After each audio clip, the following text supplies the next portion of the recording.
Close your eyes. Breathe in deeply. And imagine yourself stepping back in time, back through the centuries, until the familiar hum of the present fades, and you find yourself beneath the endless sky of ancient Rome. It is a city alive with the sound, the chatter of merchants in the marketplace, the rattling of cart wheels on stone, the cries of street performers entertaining passing crowds. But as night settles, a different hush descends. Torches flicker along marble streets, and the stars gleam like scattered pearls above the Tiber River. In this stillness, we turn our thoughts to a world within Rome that has long fascinated and unsettled imaginations, the world of the gladiator. These were men who lived within stone-walled schools, or ludi, training for spectacles of combat that drew tens of thousands to the Colosseum and amphitheaters across the empire. Yet their daily lives, away from the roar of the crowd, were quieter, more human, more filled with routine and reflection than the legends often tell. Tonight, we will walk gently through one such day, a day in the life of a Roman gladiator. But we will not hurry. We will move slowly, as though tracing each hour in soft candlelight. We will listen to the rhythm of footsteps in sand, the creak of wooden doors, the calm of breath after exertion. And we will see not only the discipline of warriors, but the humanity of men sleeping, eating, training, and waiting beneath the watchful gaze of Rome. Let us begin. Awakening in the Ludus. The day begins not with the roar of a crowd, but with silence.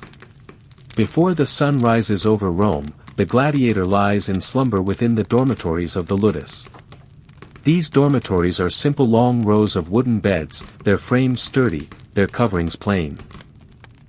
Straw-stuffed mattresses give only modest comfort, and woolen blankets, though rough, provide warmth against the cool dawn air. The gladiator stirs as a faint light seeps in through high, barred windows. The scent of oil lamps lingers from the night before, mingling with the faint musk of sweat and leather. Around him, other men breathe softly, some turning in restless dreams, others deep in the stillness of early morning sleep. He rises slowly, swinging his legs over the side of the bed. His feet meet the cool stone floor, worn smooth by years of passage. The air is quiet but carries distant hints of the bustling city beyond the Ludus walls, the faint cry of a rooster, the soft murmur of water being drawn from a nearby fountain. There is no rush. Life here begins with routine, not spectacle. The gladiator stretches, arms reaching upward, feeling the joints loosen, the muscles awaken. The morning is not yet claimed by harsh training or drills. He dresses simply in a tunic of coarse wool, belted at the waist. Sandals are strapped securely to his feet, the leather worn but dependable. Around him, others stir as well, murmuring greetings in Latin and other tongues, for the Ludus is a place where men of many origins live side by side. Gauls and Thracians, Greeks and Numidians, Romans themselves all gathered here in this strange fraternity of discipline and survival. The first moments of the day belong to silence. Each man carries his own thoughts. Some reflect on families far away, memories of childhood or freedom lost. Others think only of the day ahead, of drills and sparring, of the endless rhythm of preparation. And some, perhaps, simply allow the dawn to wash over them like a balm, grateful for another sunrise. The gladiator steps outside into the courtyard. Here, the air is fresher, filled with the scent of morning dew upon the sand. The sky is pale, painted in strokes of lavender and gold as the sun begins to crest the horizon. A gentle breeze stirs, carrying with it the distant fragrance of bread being baked in the city's ovens, the earthy aroma of damp soil, the faint smoke of hearths beginning to burn. The courtyard itself is quiet now, its surface a level spread of sand designed for training. Wooden posts stand upright, scarred from countless hours of practice. A rack of wooden swords and shields leans against the wall, awaiting the day's exercises. The walls of the Ludus rise around the yard, enclosing the men in a world that is both confined and protective. Our gladiator takes a deep breath. The day stretches ahead, but at this moment, there is only calm. He is neither hero nor condemned, neither champion nor victim. He is simply a man, awake to the morning of ancient Rome. Soon, the lanista, the trainer and overseer, will call them to order. Soon, the sand will bear the imprint of feet, the clash of practice weapons, the cries of effort. But for now, the stillness remains. The gladiator walks slowly around the courtyard, feeling the sand shift beneath his steps. He runs a hand along the wooden post, tracing the grooves carved by years of training. His body is strong, honed by repetition, but it is also weary, carrying the scars of past encounters. Yet in the early light, there is something almost meditative in this walk, a reminder that even within the harshest lives, there are moments of peace. Other men begin to emerge, filling the courtyard gradually. Some laugh softly, shaking off sleep. Others sit quietly, sharpening blades or adjusting the straps of their sandals. Together, they form a brotherhood of routine. The sun rises higher, spilling golden light across the walls. Shadows shorten, the warmth of day begins to stir. And as the Lanista's voice finally cuts through the air sharp, commanding the men know that the quiet, yet they will carry it within them, this stillness of morning, as they move into the labors of the day. For even gladiators, men of spectacle and survival, are human beings who awaken slowly, breathe deeply, and greet the sun as it rises over Rome. Training for survival. The quiet of dawn has passed. The courtyard, once hushed and soft beneath the first light of morning, now stirs with a sharper rhythm. The gladiators gather, their sandals pressing into the sand, their voices low, their movements deliberate. In the center stands the Lanista, the trainer, a man hardened not by spectacle, but by years of discipline. His eyes are keen, his posture firm, his voice resonant. He has seen countless men arrive in the ludus, some frightened, some defiant, many broken. He knows that survival begins not in the arena, but here, in the long hours of repetition and practice. The men form a circle around him. Silence falls as he speaks. His words are not lofty speeches of glory, but practical, measured instructions, when to move, how to strike, when to breathe. Each phrase is sharp as a chisel against stone, carving discipline into the hearts of those who listen. The gladiators know what lies ahead. The day's training is not gentle. It is long, demanding, and relentless. For the body must be hardened, yes, but so too must the spirit. A gladiator cannot simply wield a sword, he must live with it, move with it, breathe with it, until steel and muscle are as one. The warm-up. The exercises begin without weapons. The men stretch their arms wide, their shoulders circling in slow rotations. Their legs extend, their backs bend, their torsos twist, loosening joints stiff from sleep. They jog around the yard, feet beating a steady rhythm upon the sand. The pace is not hurried, yet it builds, breath deepening, muscles warming, the morning air filling with the sound of exertion. Some carry weights, simple stones held close to the chest, or sandbags slung across the shoulders.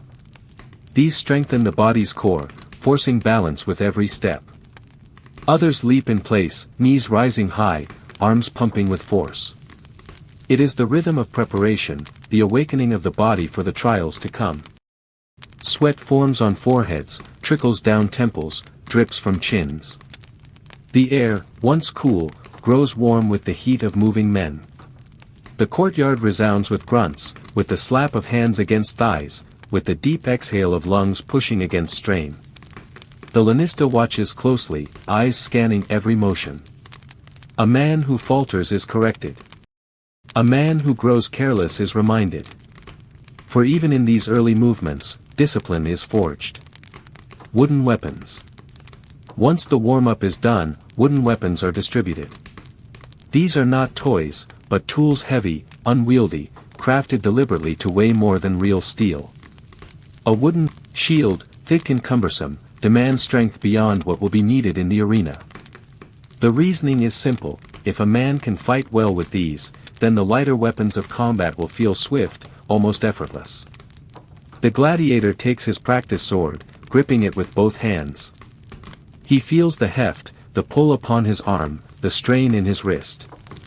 Beside him, others do the same, raising shields, positioning themselves before the wooden posts that stand throughout the courtyard. These posts are the silent partners of every gladiator. They are scarred and worn, yet they do not complain. Against them, the men rehearse strikes and blocks, over and over again, until the rhythm becomes second nature. The gladiator raises his sword, breathes deeply, and strikes. The wood thuds against the post with a heavy sound. He strikes again, and again, each movement measured, each blow controlled. Sweat beads upon his brow, drips from his chin, darkens the sand beneath his feet. His arm grows heavy, but he does not stop. The lanista walks among them, offering corrections. Lower your shield. Step with the strike. Do not waste energy, every motion must have purpose. And so they continue, men and posts locked in endless repetition. To an outside eye, it might seem monotonous, even brutal. But to those within the circle, it is a rhythm of survival. For one day, the wooden post will be replaced by a living opponent, and hesitation will mean death. Partner drills. When the arms are sufficiently tired, the lanista calls for partner drills. The men face one another, wooden swords at the ready, shields raised. The yard becomes alive with the clash of wood against wood, the scrape of shield against sand, the grunts of effort and concentration. At first, the strikes are measured, one man attacks, the other defends. A thrust is met with a block, a slash with a counter. The lanista calls instructions, demanding precision. Do not swing wildly. Aim. Control your wrist. Keep your stance low. Gradually, the pace quickens. The sound of clashing wood grows sharper, faster. Men circle each other, testing reflexes, measuring strength. Shields slam together, swords strike with rapid succession. Yet even in the frenzy, there is no chaos, only discipline, the careful building of instinct. A gladiator learns not merely to fight, but to endure. He learns to stay calm when blows rain down, to breathe evenly even when pressed back. He learns to strike not with anger, but with calculation, for anger wastes energy, and energy lost cannot be regained. The lanista knows each man's weaknesses. One tires too quickly. Another leaves his side exposed. Another hesitates before striking. Each flaw is corrected with relentless drill. Some are destined to fight as murmillos, with heavy helmets and large rectangular shields. Others were retiarii, lightly armored, armed with nets and tridents. Some will fight as secutors, designed to oppose the swift movements of the retiarii. Others will take up curved Thracian blades, or small round shields, or heavy spears.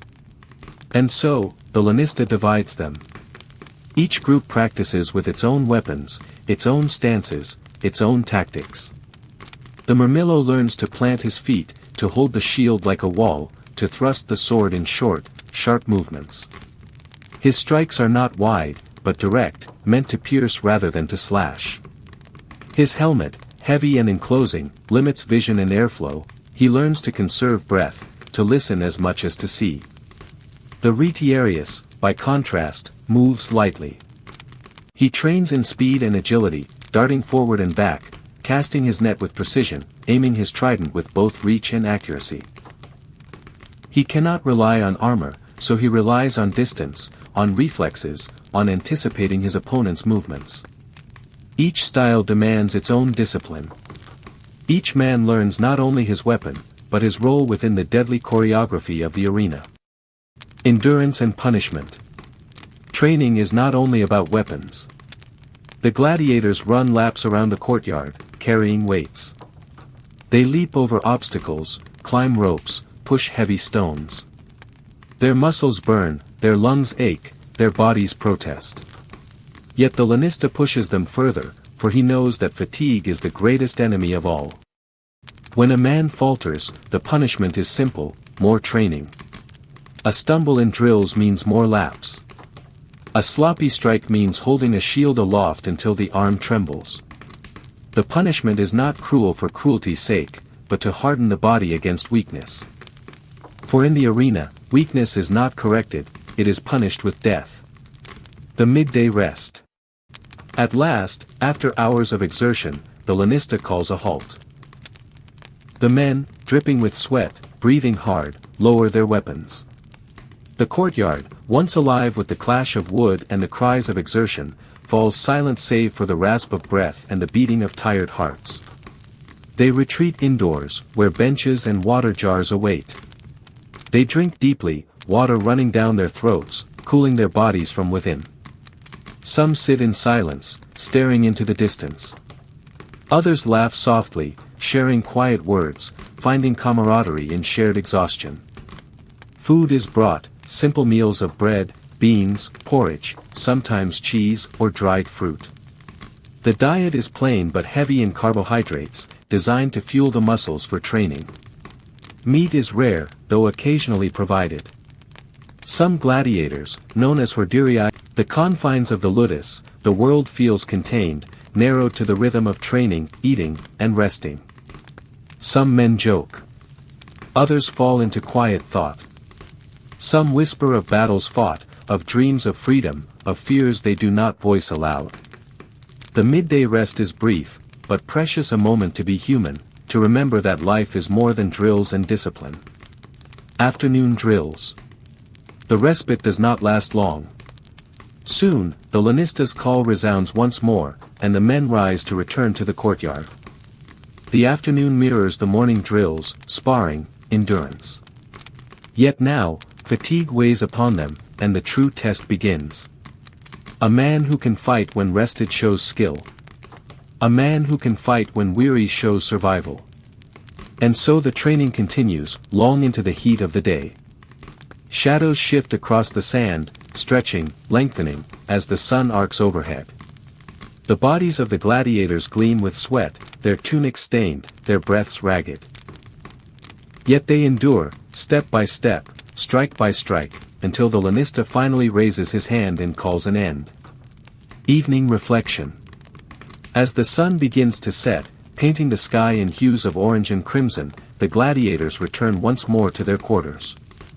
Their bodies ache, their muscles throb, yet their spirits are strangely calm. For in the repetition of training, there is a rhythm, almost like prayer. The wooden sword striking the post, again and again, becomes a heartbeat. The circling of opponents in sparring becomes a dance. The sweat upon the brow, the ache in the limbs, becomes a kind of offering to strength, to endurance, to the hope of one more day. The gladiator sits upon his bed once more, as he did in the morning. He leans forward, elbows on knees, head bowed. Around him, others murmur, some laughing, some silent. The oil lamps are lit, casting soft golden light across the room.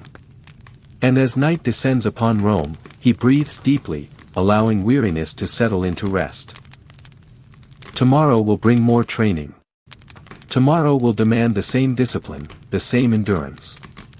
But for now, in the quiet of evening, he rests alive, strong, prepared. For in the life of a gladiator, training is not a stage before the battle. It is the battle itself. And survival is one day at a time. Bonds of brotherhood.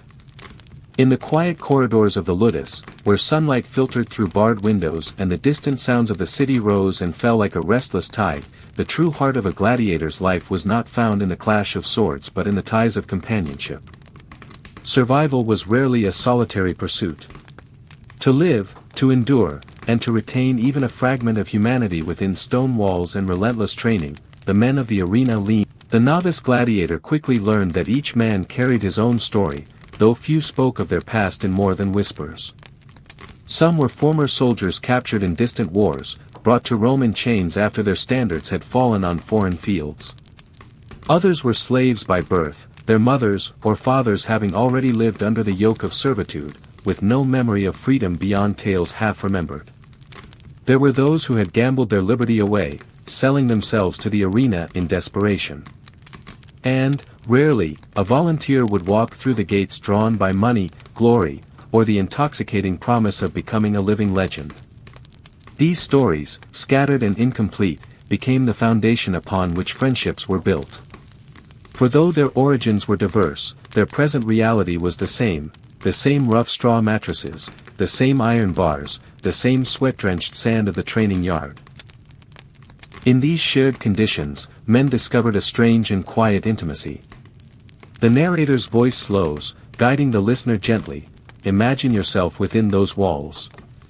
Picture the dim torchlight flickering along stone corridors at night. Hear the low murmur of voices, men speaking in hushed tones as the day's exhaustion gives way to brief moments of connection. There is laughter, soft and fleeting, as one gladiator recalls a memory from youth. There is comfort, too, in silence, men simply sitting together, the presence of others warding off the weight of loneliness. One of the strongest bonds was that between lanista and gladiator. While the lanista was a master and often harsh, he also understood that morale mattered as much as muscle.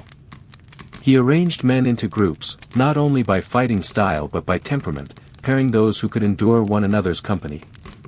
Over time, these groups became families of a sort. Friendship inside the ludus was not a luxury, it was a necessity. Gladiators depended on one another not only for companionship but for survival itself. In the arena, men fought in pairs or teams, and the bond forged in training could be the line between life and death. A man who trusted his partner could fight with confidence, knowing his flank was guarded. And in the rare moments when mercy was granted and a gladiator was spared after a fight, it was often the support of his brothers that carried him back to health. Yet bonds were not formed without struggle. Rivalries brewed as often as friendships. Men competed for favor, for recognition, for the slight privileges that marked one's standing in the ludus. A better cut of meat at supper, a few extra moments of rest, the lanista's praise, these were treasures worth fighting over in a world stripped of freedom. Arguments broke out, sometimes escalating into blows, though these quarrels were quickly quelled by the trainers. The sand of the training yard was no stranger to blood, but it was always the blood of discipline, never of death. Still, these rivalries held their own strange value. They drove men to push harder, to sharpen their skills, to prepare for the moment when the wooden sword of training would be replaced with steel in the amphitheater. And in time, even rivals could become comrades, united by a shared respect for one another's strength and endurance. At night, when the torches burned low and the city's noise quieted, stories were exchanged. Men spoke of their homelands, the green hills of Gaul, the rugged mountains of Thrace, the bustling markets of the east. They spoke of families left behind, of children's laughter remembered only in fragments. For many, these tales were their only possession, memories guarded more fiercely than any weapon. The camaraderie of gladiators extended beyond words. Small acts of kindness carried great weight. A man would share a portion of bread with another whose hunger gnawed more sharply. A comrade might wrap a wound, binding it with scraps of cloth torn from his own tunic. And in return, debts were remembered not as burdens but as threads of loyalty. Within those walls, the giving of even the smallest comfort was an act of quiet rebellion against despair. There were also rituals, unspoken but observed. Before training, men clasped wrists in a firm grip, acknowledging their shared burden. After sessions in the yard, when muscles burned and bodies ached, they leaned on one another, trading jests to lighten the weight of fatigue. And before the games themselves, in the tense hours when silence pressed heavier than chains, men would gather in groups, offering nods, words of encouragement, or a final look of solidarity. For all the rivalry and competition, one truth bound them together: only they could understand what it meant to live this life. Outsiders might see gladiators as spectacles, as beasts dressed in armor, but within the walls of the ludus they knew themselves as men flawed, fearful, resilient, and deeply human. The narrator's voice softens further, inviting calm. Picture the night air drifting through barred windows. Imagine the faint scent of oil lamps, the warmth of bodies gathered close, the murmur of voices like a lullaby. These men, who by day clashed in sweat and strain, by night became companions against the vastness of fate. In their presence, solitude dissolved. In their laughter, hope flickered like a small but steady flame. In the great amphitheaters of Rome, when the crowds roared and the sand was stained with struggle, the audience saw only individuals. They cheered for names, for victors, for fleeting moments of triumph. But within the ludus, gladiators were never truly alone. Each man carried with him the weight of his brothers, their encouragement, their rivalry, their shared endurance.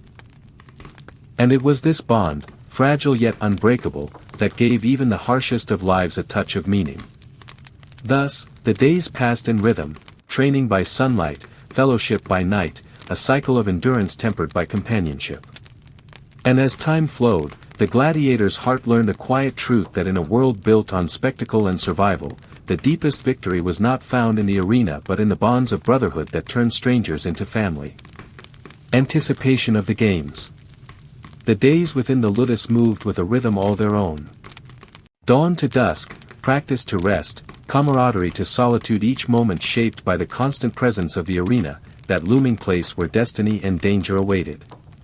Yet it was not always the clash of blades or the roar of the crowd that weighed most heavily upon a gladiator's mind. More often, it was the silence beforehand, the long anticipation of the games that carved itself deepest into the soul. For weeks, sometimes months, the men trained and waited. The promise of combat was always near, but rarely immediate. The games were not daily occurrences, but grand events, scheduled to coincide with festivals, celebrations, or decrees of the powerful. Gladiators lived in that in-between space between preparation and performance, between hope and dread. It was in these stretches of waiting that the mind wandered most. Days of relentless training gave way to evenings heavy with thought. The body might grow accustomed to discipline, but the heart never truly settled when faced with the unknown of what was to come. Every man knew that one day soon, perhaps sooner than expected, his name would be called. His turn would arrive. The anticipation carried its own unique weight. Some gladiators approached it with a strange eagerness, restless for the chance to prove themselves. They imagined the applause of the crowd, the possibility of victory, and the taste of freedom that might one day be earned. Others, quieter and more reserved, carried their fears inward. They knew the arena was not simply about skill but also about fortune, about the fleeting whims of fate that could tilt a moment one way or another. The narrator's voice slows, inviting you into this suspended world. Imagine the walls of the ludus at twilight.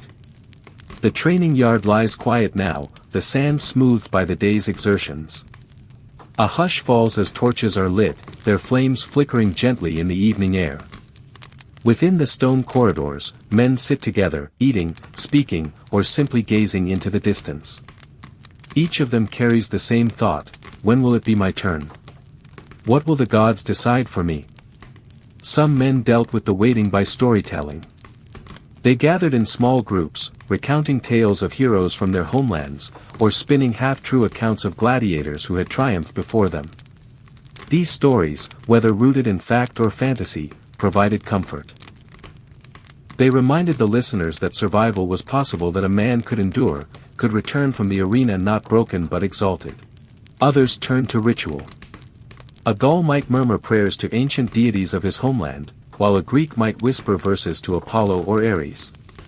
Romans themselves sometimes offered tokens at shrines within the ludus, simple offerings of oil, bread, or wine, given with a hope that fortune might smile upon them when the moment came. Faith became a thread of stability, something to grasp when everything else was uncertain. The trainers knew the power of anticipation. They deliberately harnessed it, reminding the men that readiness was not only of the body but of the mind. A calm heart, they would say, is sharper than any blade.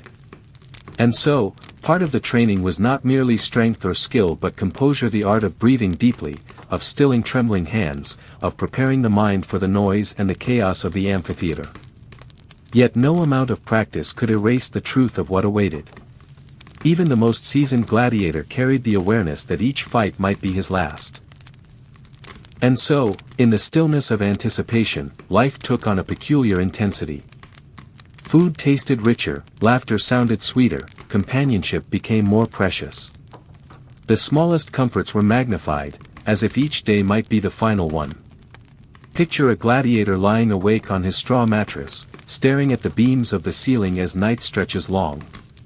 His thoughts wander to memories of childhood, to fields or streets far away, to the sound of a mother's voice or the laughter of a friend. He wonders if those memories will fade, if tomorrow will claim him before he can recall them again. And yet, alongside fear, there is also resolve. The knowledge that he has trained, endured, and prepared. The belief that he can face whatever awaits. The waiting was not only personal, it was collective.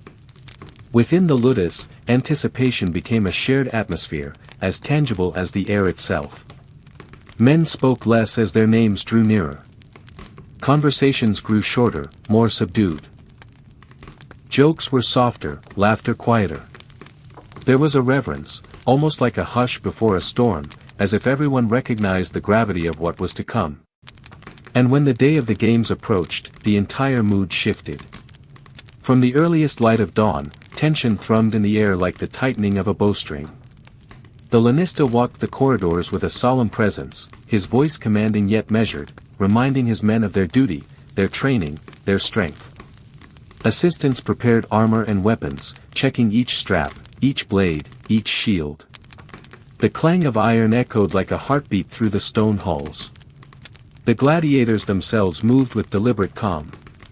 Some prayed, others sat in silence, still others paced restlessly, unable to still their bodies as their minds raced. Bonds of brotherhood became most visible here, in these final hours before combat. A hand placed on a shoulder, a nod exchanged between comrades, small gestures that spoke volumes. In those moments, words were rarely needed. Imagine the scent of oil as armor is polished, the gleam of helmets lined in rows, the faint rustle of tunics as men adjust their belts. Picture the flickering torchlight casting long shadows, each man's silhouette stretching across the walls like a reflection of the destiny awaiting him.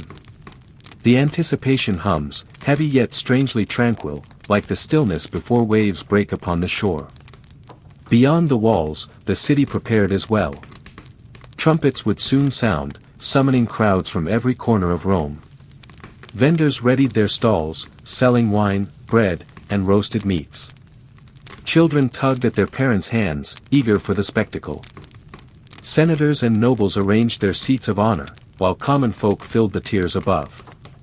The amphitheater itself, majestic, immense, waited in silence, ready to transform into a stage where life and death would unfold.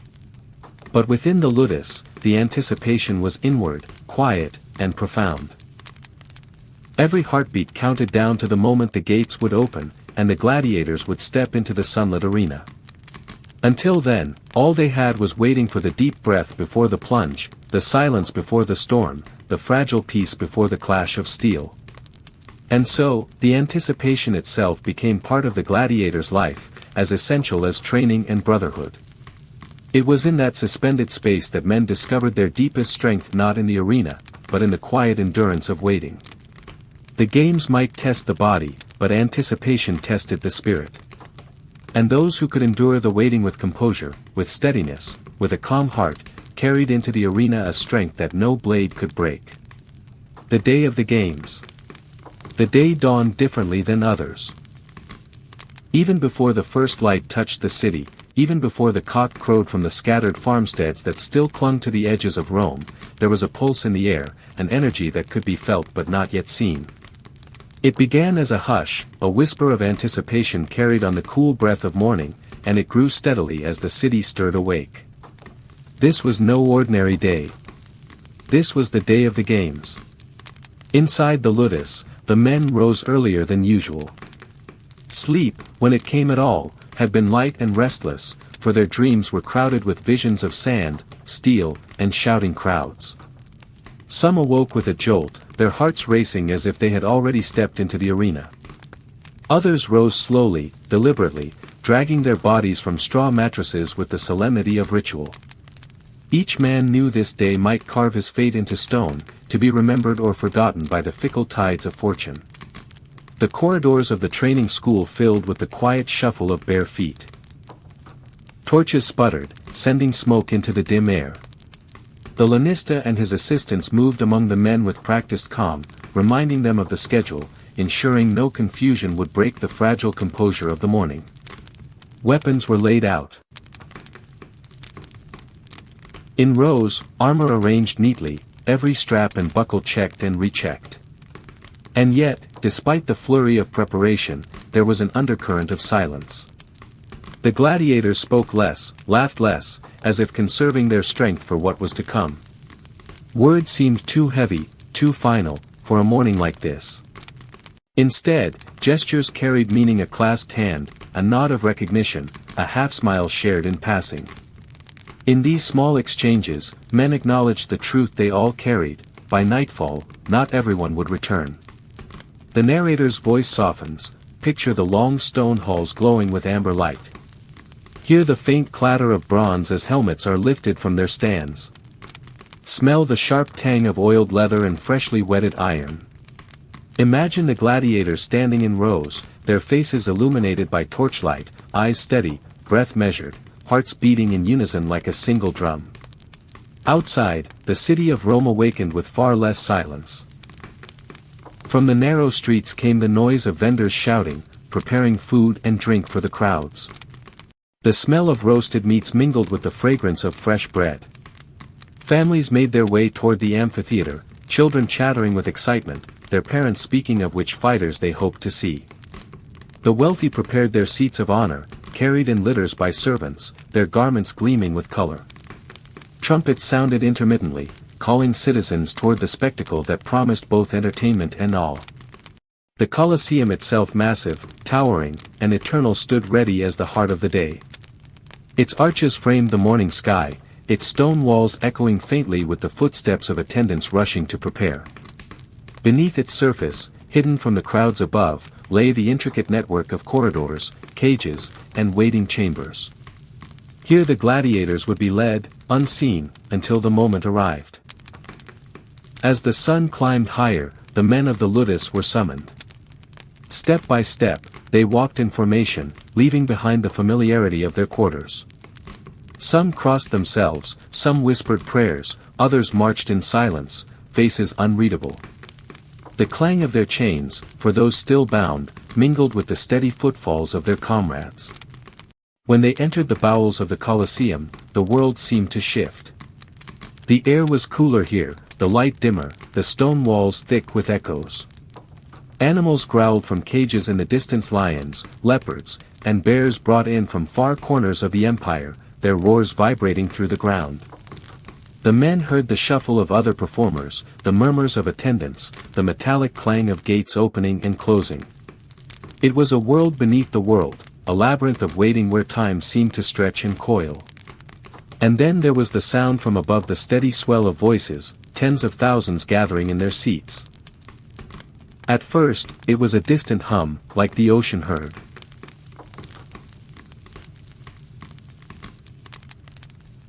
From far away. But as the arena filled, the noise grew into a tide of excitement, a roar that seemed to make the very stones tremble. The gladiators stood in silence, each man listening, each man imagining the eyes that would soon be upon him. Imagine the sensation of standing in the half-light, the sand of the arena unseen but felt, as if pressing upon you from above. You know it waits there, under the open sky, bathed in sunlight. You know the crowd is ready, restless, eager for the gates to open. And you breathe deeply, slowly, steadying yourself for what must come. Before stepping out, the ritual once again returned. Priests walked among the fighters, offering blessings. Some touched their foreheads with sacred oils, others extended hands in prayer. The lanista gave final words, some sharp, others encouraging, reminding the men of their training, their strength, their purpose. Hold fast. Show courage. Remember who you are. The moment arrived. Trumpets blared, sharp and commanding, echoing through every corridor. The gates creaked open, light spilling into the darkness like a flood. The sand glowed golden beyond, dazzling to eyes accustomed to dimness. The roar of the crowd surged, rising to a deafening crescendo. The gladiators exchanged final glances, fear, hope, determination flickering across their faces, and then, step by step, they walked into the arena. The first sensation was always the same, the blinding brightness of the sun. For weeks or months, they had trained beneath the open sky, yet here, beneath the gaze of thousands, the light seemed sharper, hotter, almost divine. The sand shifted beneath their feet, fine and dry, warm from the morning heat. The amphitheater rose around them, tier upon tier, a mountain of humanity encircling the battlefield. The crowd erupted in cheers, clapping, shouting, waving banners. Children leaned forward, eyes wide with awe. Senators nodded approvingly from their reserved seats. The emperor, if present, sat in regal splendor, his gesture alone holding the power of life or death. The gladiators stood before them all, small figures in a vast sea of eyes, yet for this moment, the very center of the world's attention. The opening procession began. The men marched in ordered lines, circling the arena, displaying their armor and weapons to the crowd. Trumpeters sounded triumphant notes, drummers beat steady rhythms, and the voices of the people rose and fell like waves. Each gladiator lifted his chin, standing tall, projecting strength even if his heart trembled within. This was their moment to embody the courage expected of them, to show Rome that they were ready. At the end of the procession came the oath. With voices steady and solemn, the gladiators proclaimed together, "We who are about to die salute you." The words echoed across the stone, swallowed by the roar of the crowd. For some, the phrase was ritual, spoken without thought. For others, a surrender to fate. Yet in unison, it bound them together, comrades in both life and death. And then, the waiting shifted. No longer the quiet anticipation of days past, no longer the restless pacing of corridors. This was the edge of the moment itself, the breath before action. Each man knew that soon, the horn would sound, the matches would be announced, and the first clash of steel would ring across the sand. But for now, there was a stillness strangely calm, profoundly deep. The gladiators stood in the sunlit arena, breathing the same air as the crowd, listening to the same silence that pressed in between the noise. It was a pause, a heartbeat, a fragile instant in which everything was possible and nothing yet decided. Imagine yourself standing there. The sun on your face. The sand beneath your feet. The roar of the people is like the ocean all around you. You do not yet know what will happen, only that it is about to begin. You breathe deeply, calmly, steadily, holding yourself in this single moment of balance between anticipation and destiny. The day of the games had arrived. And the story of each gladiator would soon be written in the sand. The first clash. The gates had closed behind them. The gladiators stood in the open heart of the Colosseum, surrounded by the rising tiers of stone, beneath the unblinking gaze of the sun. The roar of the crowd still pulsed above them, but within the circle of sand, there was a stillness, a sacred kind of silence that existed only in moments before something truly irreversible began. Trumpets blared once more, announcing the matches. A herald stepped into the arena, dressed in bright garments, his voice amplified by the acoustics of stone. He declared the pairings, his words carrying across the amphitheater so that every listener from the poorest citizen to the most powerful senator could hear. Names echoed in the air, names that for many in the audience were familiar, heroes or villains of past games, and for others were new faces they had not yet seen. The crowd responded to each name with cheers or jeers, their voices rising and falling in waves. Some gladiators were beloved for their courage, others despised for their perceived arrogance, and still others regarded with curiosity, their reputations not yet fixed in the public mind. For the men in the sand, these reactions reached their ears, but they did not move them deeply. They had learned to hear the voices of the crowd as one might hear the ocean, vast, powerful, but ultimately distant. The first pairs stepped forward, moving to the center of the arena. Their armor caught the sunlight, bronze gleamed, iron shone, leather straps darkened with oil and sweat. Each weapon was raised, not yet in aggression, but as part of the ritual that marked the beginning. The crowd hushed slightly, leaning forward, as if the city itself held its breath.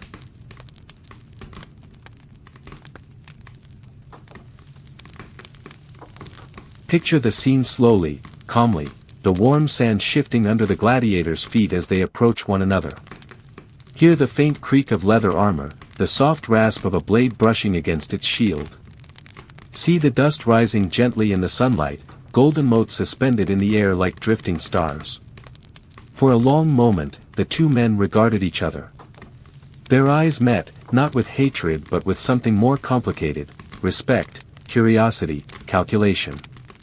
They knew that soon their fates would intertwine in ways neither could predict. They were not merely opponents; in some sense, they were partners in a shared performance, two figures who would together create the story of this clash. A horn sounded low, resonant, and steady. It was the signal that the fight might begin. Yet still, neither man rushed forward. Instead, they circled slowly, their movements deliberate, measured, almost graceful.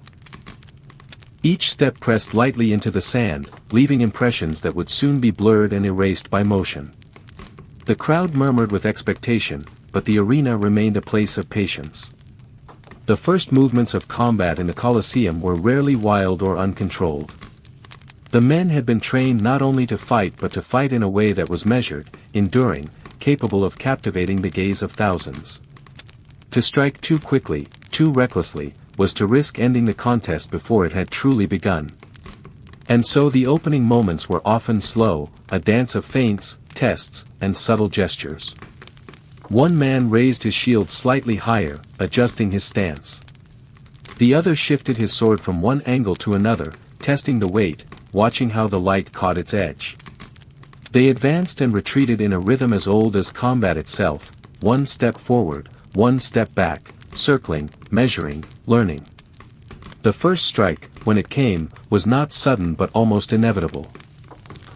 A gentle extension of the arm, a glimmer of steel in the light, a blade sliding toward a shield's edge. The other man responded with equal calm, raising his defense, the sound of iron against iron ringing softly through the arena.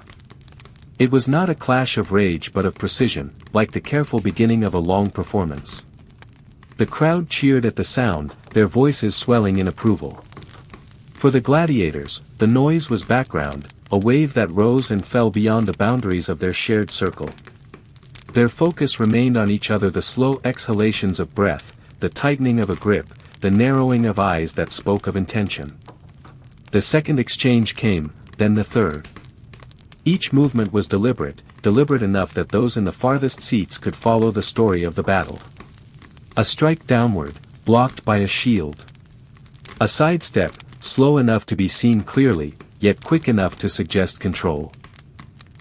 A faint shimmer of dust rising as sand was disturbed by a shifting foot.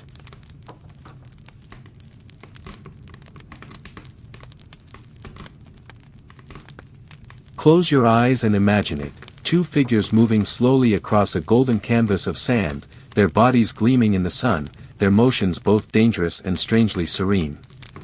The crowd breathes with them, sighs with them, leans forward with every small adjustment. The air itself vibrates with the expectation of what might come next. Time, within the arena, moved differently. Moments stretched long, each second heavy with significance. For those watching, the fight seemed balanced between possibilities, and for those fighting, every heartbeat was its own eternity. Gradually, the pace increased not with sudden violence, but with a gentle acceleration. Strikes landed a little harder, shields met with a louder clang, the space between them narrowed.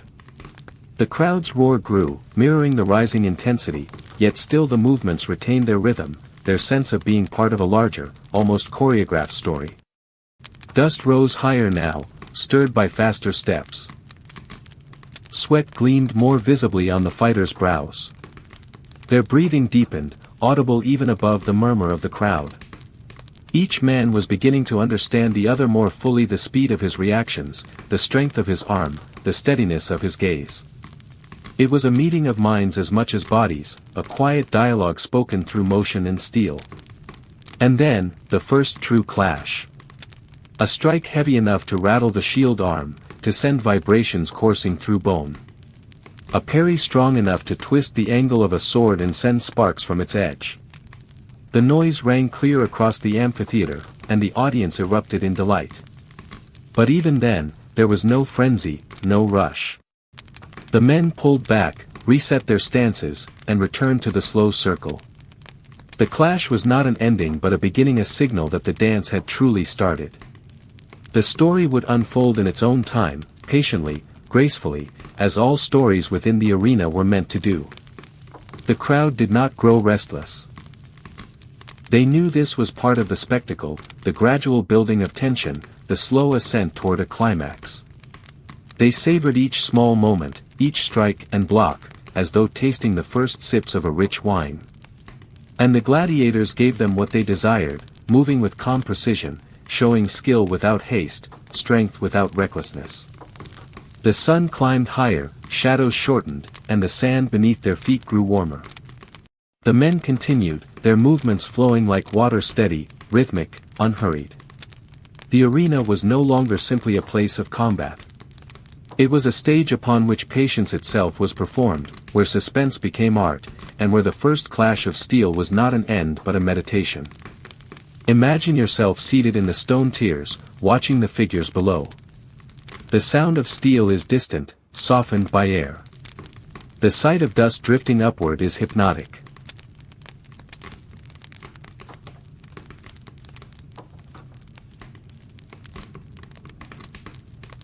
The rhythm of footsteps and strikes merges with the beat of your own heart, lulling you into calm. You do not know who will win, nor does it matter, for what matters is this moment, this delicate balance between danger and serenity, this quiet unfolding of fate upon the sand. And so the first clash became not an eruption of violence, but the opening verse of a long song, one sung in steel and sweat, in silence and sound, in sunlight and shadow. The games had truly begun, and the Colosseum, vast and eternal, seemed to lean in closer, listening. The dance of blades. The first clash had broken the stillness. Steel had sung its opening note against steel, and the air of the Colosseum vibrated with its echo. Yet what followed was not chaos. It was not a frenzy. It was something far more deliberate, more entrancing, like the opening measures of a symphony, where every sound leads into the next, where rhythm is as important as force, and where the silence between notes carries its own kind of weight. The gladiators resumed their circle, steps carving arcs into the sand. Their weapons gleamed as they rose and fell in the sunlight, moving not with reckless speed but with the patience of men who understood that combat in the arena was not simply about survival, it was about performance. It was about pacing, about creating a story the crowd could follow, one heartbeat at a time. Around them, the crowd swayed with anticipation. The Colosseum was alive with voices, but within the ring of sand, there was only the whisper of feet sliding, the low rasp of blades brushing shields, the measured rhythm of breath. Imagine the scene, slowly, as though the world itself had slowed its turning. The fighters circling each other like planets bound by unseen gravity, their movements both cautious and inevitable, the tension between them stretched thin like a taut string ready to hum. One man lifted his sword in a slow arc, testing the distance. The other leaned back, shield tilting, deflecting the motion with ease. No strike was wasted. No movement was unnecessary. Even hesitation carried its own weight, like a pause in music that sharpened the listener's attention. The audience, thousands strong, leaned forward as if drawn by invisible cords.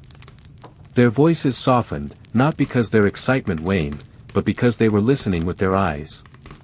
Every motion was a syllable, every clash a word, every step part of a sentence unfolding across the sand.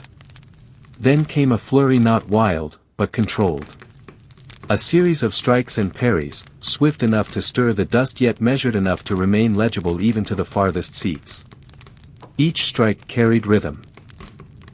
The forward thrust, the shield's answering push, the ringing note of metal colliding, the brief stillness afterward, like a breath held before the next phrase. It was, unmistakably, a dance.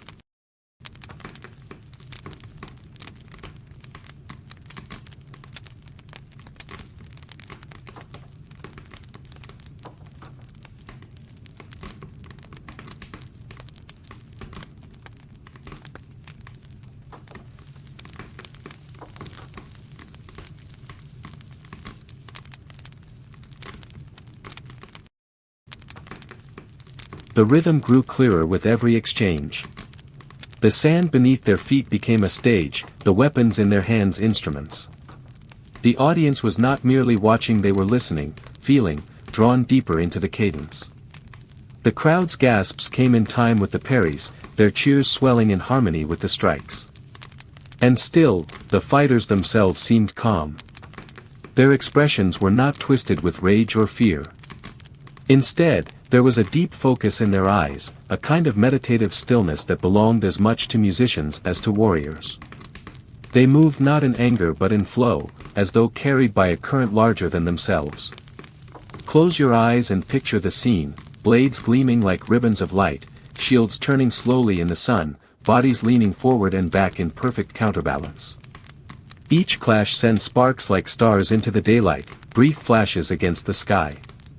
Dust drifts upward, soft as incense smoke, curling in the warm air. And through it all, the gladiators' movements are unhurried, almost ritualistic, as if enacting an ancient choreography older than Rome itself. The rhythm continued, lengthening into passages of fluid motion. One fighter pressed forward, his sword a slow, sweeping arc. The other stepped back, the retreat measured, his shield absorbing the force like a drumbeat. A moment of stillness, then the rhythm shifted again, forward, backward, forward. Neither man sought to end it too soon. That was not the way of the arena. This was not a battlefield where victory alone mattered. This was a spectacle, and spectacle demanded patience. The crowd did not come to see a contest vanish in an instant. They came to see the weaving of tension, the gradual rise, the unfolding of a story upon the sand. And so the gladiators gave it to them, one movement after another, one clash leading into the next, the ebb and flow of combat stretching like the verses of a poem. Time seemed to blur within the amphitheater. Seconds expanded, minutes elongated. The sun above drifted slowly, shadows shortening and lengthening with imperceptible grace. The audience swayed with the rhythm of the fight, their voices rising and falling like waves against the shore. The fighters, too, seemed caught in a trance. Their bodies glistened with sweat, their chests rose and fell with deep breaths, yet their motions retained clarity.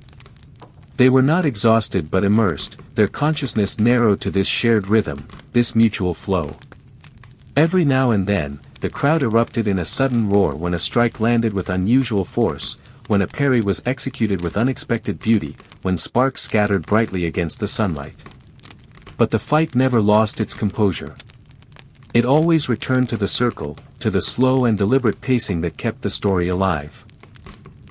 There were moments of nearness when the blades came close enough to kiss flesh, when the shield pressed so firmly it left an imprint, when the sand sprayed under the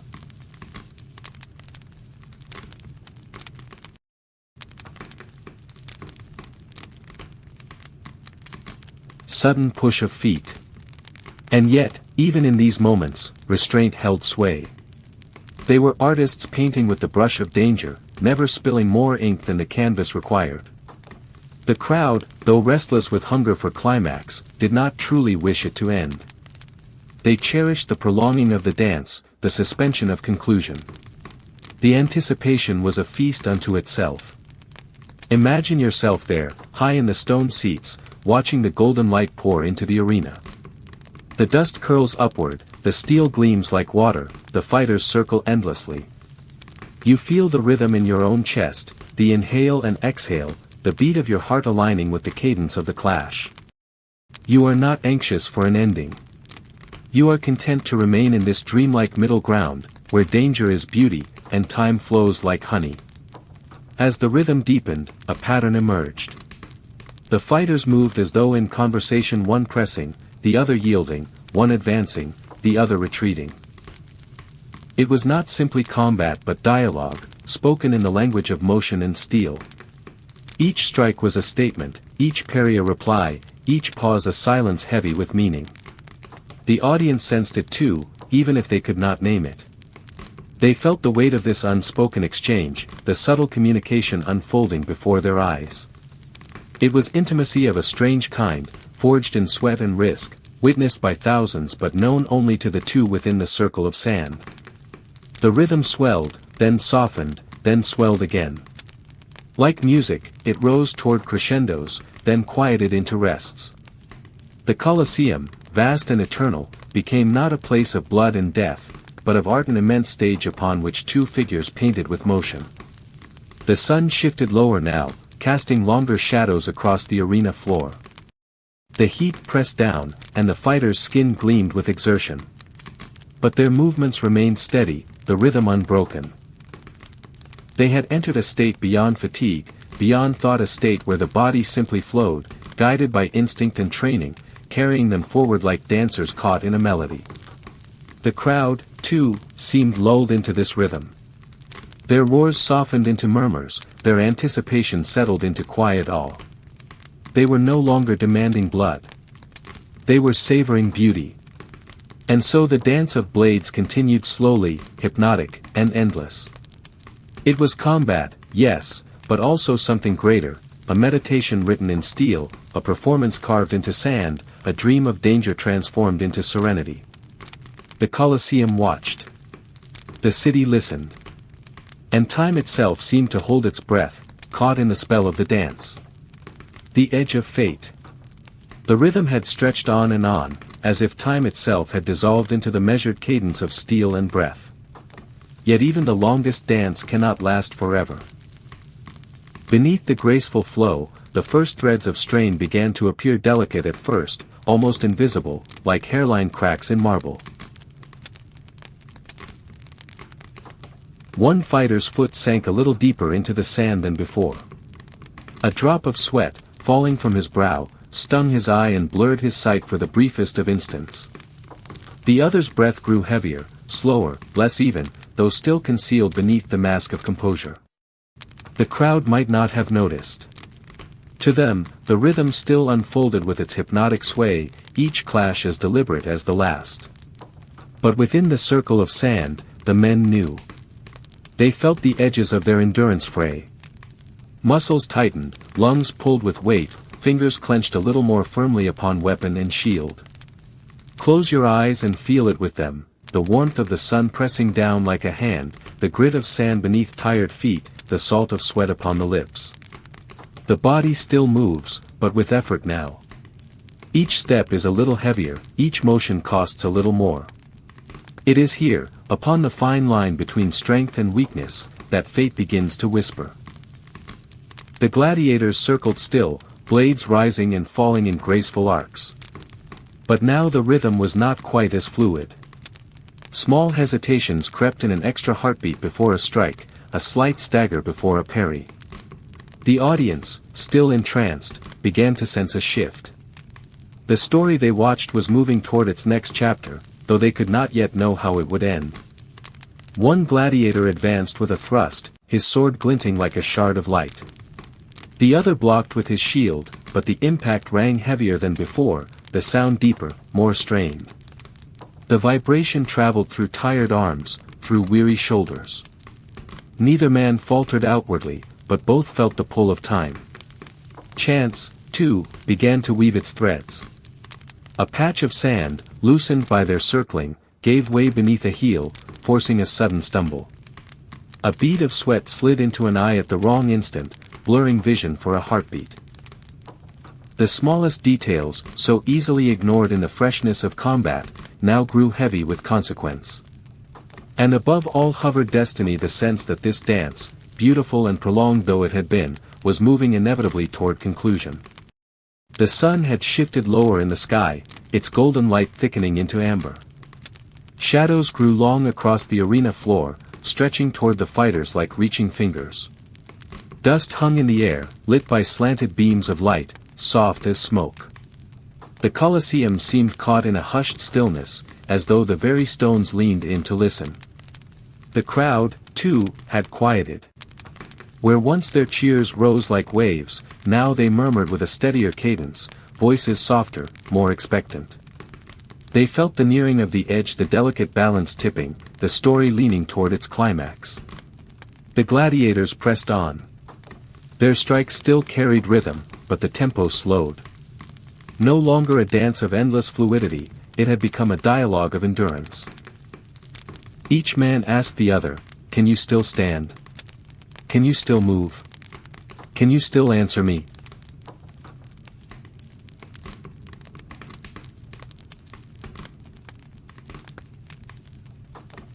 And each man replied, for now, with a clash, a block, a thrust, a parry. But their answers grew slower, their voices weaker. Imagine it, two men locked in a contest that is no longer about flourish, no longer about display, but about the silent weight of survival. Their eyes meet between strikes, not with hatred, but with the shared understanding of men at the threshold. They are no longer performers alone, they are mortals, bound by exhaustion, drawn forward by fate. One fighter's shield arm sagged slightly lower than before. The other's sword grew heavier in his grasp. A blow landed was not decisive, not deadly, but enough to draw a gasp from the crowd. The edge of a blade glanced off the shoulder, leaving a streak of red against the bronze gleam of sweat. It was not the wound itself that mattered, but what it represented, the first visible sign that fate had chosen to lean. The crowd stirred. Excitement rippled like wind over tall grass. They could sense the shifting weight. Yet still, the fighters endured. They gathered what strength remained, they steadied their breathing, they returned to the rhythm, though slower now, though heavier now, though destiny's shadow stretched ever closer. The dust rose higher with each step. Their movements carved patterns in the sand, circles overlapping circles, marks that would vanish with the sweep of a broom yet carried meaning for the moment. These were the records of struggle, of patience, of inevitability. And still, time pressed forward. Picture yourself there, the late sunlight warm upon your skin, the sound of distant voices echoing against stone, the sight of two figures moving slower now, heavier now, yet still with dignity. The Colosseum holds its breath. You, too, hold yours. You do not know which way fate will turn, only that it must. The gladiators' bodies bore the marks of the hour's scratches upon skin, bruises blooming upon limbs, streaks of dirt and sweat and blood. Yet their eyes remained steady. Their gaze carried the calm of men who knew that destiny could not be avoided, only met. Each step grew heavier, each breath deeper. Their weapons no longer gleamed with effortless flourish, but they still rose and fell, still carrying the will of men unbroken. The arena had become not merely a stage of performance, but a crucible of endurance. Chance intervened again. A weapon struck at an angle just slightly off, the blade glancing instead of cutting. A shield slipped for half a heartbeat before righting itself. The crowd gasped, their anticipation tightening. The smallest accidents could now shift the course, for strength was nearly spent, and fate needed only the gentlest nudge. The sun slid lower still, its light softening into gold and crimson. Shadows deepened upon the sand. At last, one gladiator faltered more visibly, just a step, just a hesitation, but enough for the audience to feel the tide turning. The other pressed forward, not with fury, but with inevitability. The rhythm slowed further, the tempo breaking into long pauses, until each movement seemed suspended, floating in the heavy air. The Colosseum leaned forward. Destiny had entered the circle. Still, the men fought on, as though reluctant to let the end arrive too soon. Each knew what it meant: for one, the possibility of survival, for the other, the possibility of silence eternal. And yet they delayed, as if savoring the last notes of a song before its final chord. The dance had become a march. The march had become a vigil. And the vigil now stood upon the edge of fate. The crowd no longer roared. They hummed with low murmurs, voices subdued, reverent, expectant. They understood, in their own way, that what unfolded before them was not merely combat, but the closing of a story that had been written in sweat and steel and dust. And so, beneath the amber light of the setting sun, the gladiators moved slowly, heavily, carrying themselves with a weary grace that belonged not to victors or vanquished, but to men who had endured. Fate had not yet spoken its final word, but its presence was clear, its voice hovering at the edges of sound. The blade still rose. The shield still turned. The sand still shifted beneath their feet. But every movement now carried the weight of destiny, every breath felt like the last before silence, every heartbeat a drum echoing at the threshold of the inevitable. The crowd waited. The city watched. Time itself leaned forward. The edge of fate had been reached. The final blow. The hour had stretched long, and the dance of blades had grown heavy, worn by time, weighed down by breath and dust and fate. What began as a flowing performance had become a slow procession, a march toward the inevitable. Now, the Colosseum seemed quieter than ever. Thousands of souls leaned forward in silence, their voices hushed, their hearts holding steady. The great amphitheater itself, with its arches and tiers, seemed to cradle the moment in stillness. No breeze stirred the banners. No bird called above the stones. The world had narrowed to the circle of sand, to two figures swaying within it, to the single story reaching its end. The gladiators still moved, but more slowly now, each step a burden, each breath a weight. Their bodies bore the marks of the struggle, dust clinging to skin, sweat shining like oil, streaks of red where chance and steel had kissed flesh. Their arms trembled faintly with the effort of holding weapons aloft, yet they did not lower them. Not yet. Between them lay a silence deeper than words.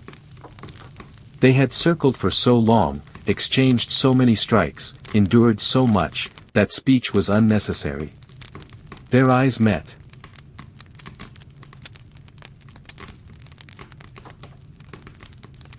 Often now, not with the fire of rivalry, but with something older, gentler, the recognition of shared endurance, of mutual survival against time itself. They were not enemies so much as companions in this final passage. Still, the story required an ending. The crowd sensed it.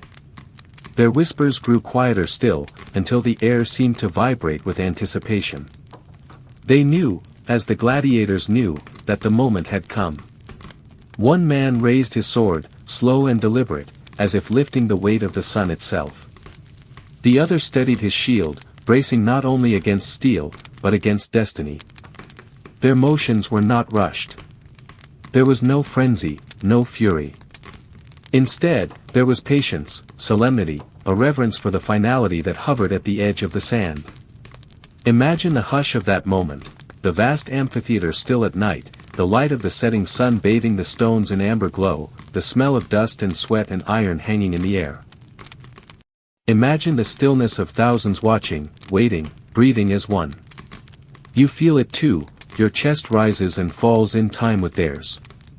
The weight of silence is almost too much to bear. Then, at last, it came. The step.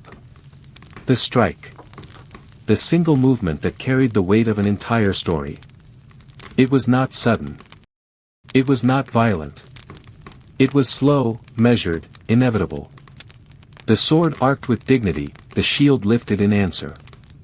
For a breath, it seemed the rhythm might continue, that the dance might carry on forever. But destiny had chosen. The blade found its mark not with the chaos of fury, but with the clarity of conclusion.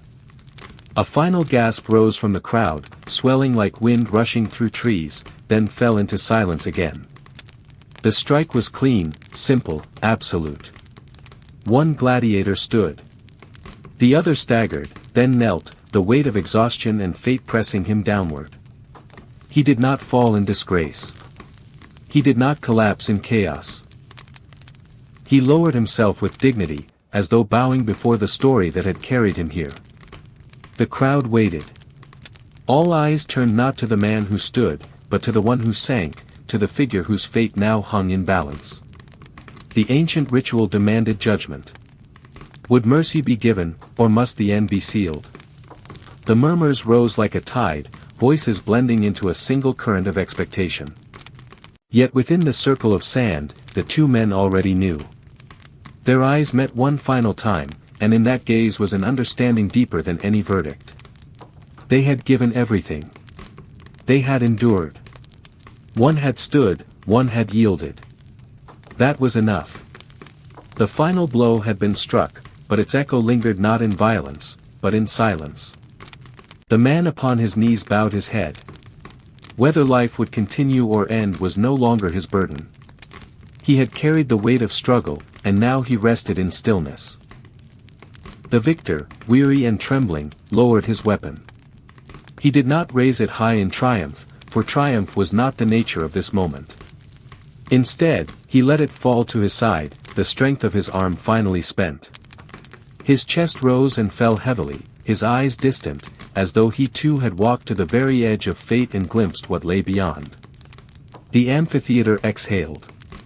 1,000 voices returned at once, rolling like distant thunder, yet softened, reverent. The crowd had witnessed an ending, and they honored it with sound. The setting sun cast its last golden rays across the sand, bathing both men, one standing, one kneeling in equal light. For in this place, under the gaze of the city, there were no victors untouched by weariness, no vanquished stripped of dignity. Only men, bound together by the story of the day. Slowly, attendants approached. The arena, which had been a world unto itself, now widened again. The spell began to break, though softly, gently. Life outside the circle would soon resume, voices rising, feet moving, the city beyond returning to its restless hum. But for a few moments longer, time remained suspended. The final blow had been struck, and yet the world seemed reluctant to move on. The silence after the strike was deeper than the clash itself, heavier, more profound. The gladiator's tale had ended, not with rage, not with chaos, but with inevitability. And so, as you breathe with them, as you feel the weight of that stillness, let your own body relax. The tension has passed. The story has been resolved. The burden has been lifted. What remains is quiet, soft, steady. Let it carry you gently, like a tide drawing you toward rest. The Colosseum, vast and timeless, stood as witness. Its stones had seen countless endings, countless final blows, each etched into the memory of sand and silence. And tonight, it added one more. The crowd's voices grew louder now, yet still carried the echo of reverence. Some cheered, some mourned, some spoke in hushed tones of what they had seen. But the story itself was complete. The gladiators had given their all. The dance had reached its last step. The blade had sung its final note. The day's performance faded into dusk, leaving behind only the hush of memory. And with that, the chapter closed. The final blow had been struck. When the sand grows silent. The roar of the Colosseum had begun to fade. Where once the air had shivered with the cries of thousands, now only a murmur lingered, like the receding tide against a far shore. The day's spectacle had ended. The final blow had been struck, the decision rendered, and the story of two gladiators written into the memory of sand and stone.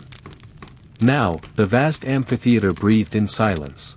And citizens followed, their chatter soft, still hushed by what they had witnessed. Even the poorest, who had crowded the highest tiers, trickled away into the darkening streets of Rome.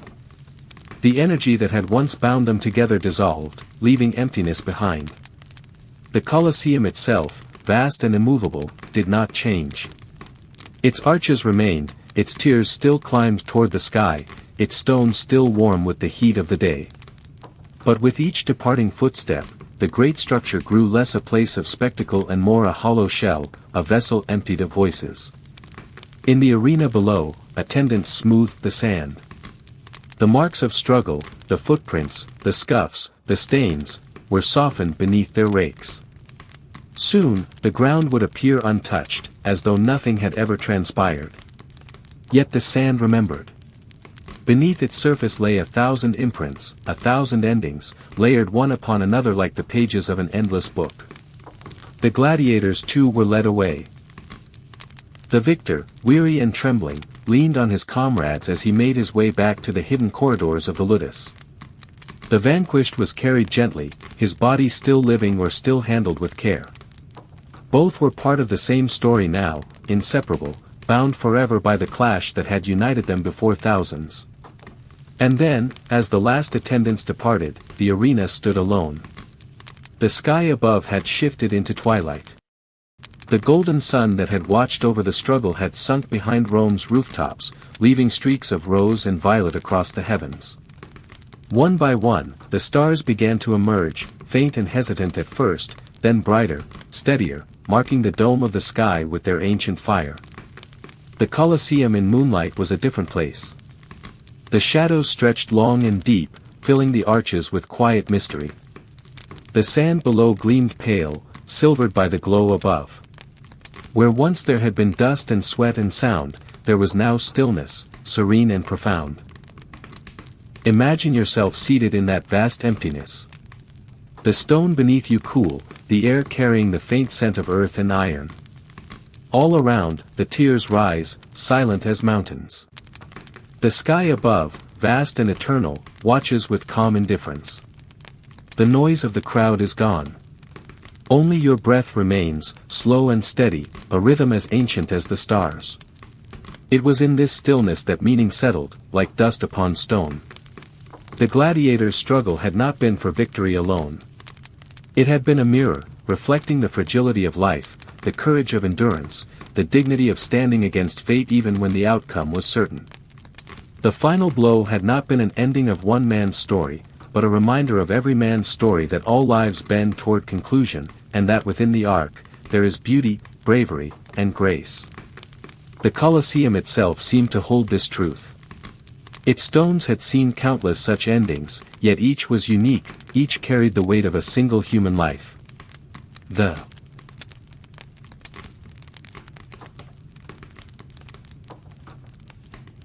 echoes of cheers, the sighs of silence, the gasp of finality all lingered within its walls. Tonight, it had recorded another, etched not in ink, but in memory and shadow. Beyond the amphitheater, the city of Rome breathed on. Torches flickered in narrow streets. Taverns buzzed with low conversation. The Tiber flowed silently beneath its bridges, carrying with it the reflections of stars. Yet here, within the circle of stone, time felt different. Slower. Softer.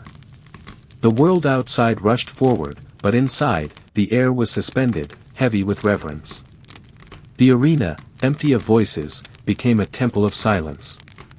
And in that silence, one could feel the weight of the day easing away, like tension leaving tired muscles, like a long-held breath finally exhaled.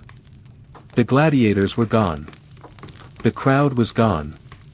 The attendants were gone. Only the sand, the stone, and the night remained. Above, the moon climbed higher. Its light touched the highest arches, spilled down across the tiers, and bathed the arena floor in silver. Shadows stretched and shifted, tracing long patterns across the ground. The silence grew deeper, more profound, until even the faintest sound, the rustle of a bird's wing, the sigh of a breeze through the arches seemed amplified, sacred. It was here, in this stillness, that reflection came naturally. One might think of the gladiators, of the courage it took to step into the circle of sand, knowing what might come. One might think of the bond between men who fought, not only against each other, but against fate itself. One might think of the crowd, of the strange unity that thousands found in a single spectacle. But more than that, one might think of life itself, its brevity, its beauty, its inevitability. The Colosseum had shown once more that every life, however brief, leaves a mark upon the sand. And though the marks may be smooth, though the surface may appear unbroken, something remains beneath, unseen but eternal. And so too do we leave marks. In each day we live, in each word we speak, in each breath we take, we impress ourselves upon the world. Perhaps faintly, perhaps briefly, but undeniably. Like the gladiators, we are all part of the story etched into the sand of time.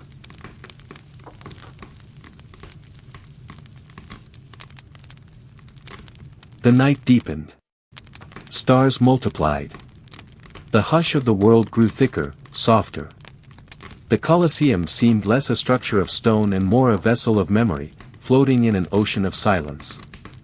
Inside, where once swords had clashed, only the whisper of wind remained.